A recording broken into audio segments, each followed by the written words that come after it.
ଲଘୁଚାପ ଏବେ ଦୁର୍ବଳ ହୋଇଗଲାଣି ଆଉ ବର୍ତ୍ତମାନ ଗୋଟେ ସାଇକ୍ଲୋନିକ୍ ସର୍କୁଲେସନ୍ ହିସାବରେ ଛତିଶଗଡ଼ରେ ରହିଛି ଆଉ ତାର ଯେଉଁ ଟ୍ରଫ୍ଟା ଏକ୍ସଟେଣ୍ଡ ହେଉଛି ଆପଣଙ୍କର north Konkan to south Bangladesh ପର୍ଯ୍ୟନ୍ତ ଆଉ ଛତିଶଗଡ଼ ଓଡ଼ିଶା ଦେଇକି ପାସ୍ କରୁଛି, ଯାହାଫଳରେ କି ଆଗାମୀ 48 ଘଣ୍ଟା ପାଇଁ ଓଡ଼ିଶାରେ ବର୍ଷା ରହିବ। ଇଭେନ୍ ଗୋଟେ ଦୁଇଟା ଜାଗାରେ ପ୍ରବଳ ବର୍ଷା ରହିବାର ସମ୍ଭାବନା ରହିଛି।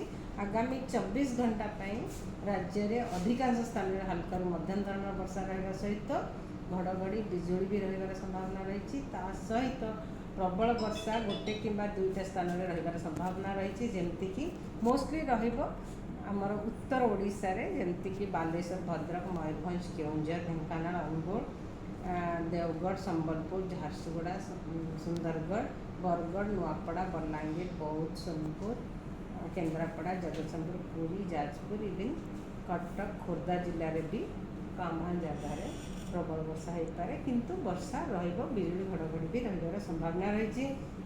26 ତାରିଖ ପାଇଁ ଅନେକ ସ୍ଥାନରେ ହାଲକାରୁ ମଧ୍ୟମ ଧରଣର ବର୍ଷା ହେବା ସହିତ ପ୍ରବଳ ବର୍ଷା ଗୋଟେ କିମ୍ବା ଦୁଇଟା ସ୍ଥାନରେ ହେବାର ସମ୍ଭାବନା ରହିଛି, ଯେମିତିକି ବାଲେଶ୍ୱର, ଭଦ୍ରକ, ମୟୂରଭଞ୍ଜ, କେଉଁଝର ଏବଂ ସୁନ୍ଦରଗଡ଼ ଜିଲ୍ଲାରେ। ଆଉ 27 ତାରିଖରୁ ବର୍ଷାର ପରିମାଣ ବହୁତ କମିଯିବ ଆଉ ପ୍ରବଳ ବର୍ଷା ହେବାର ବି ସମ୍ଭାବନା ବେଶୀ ନାହିଁ।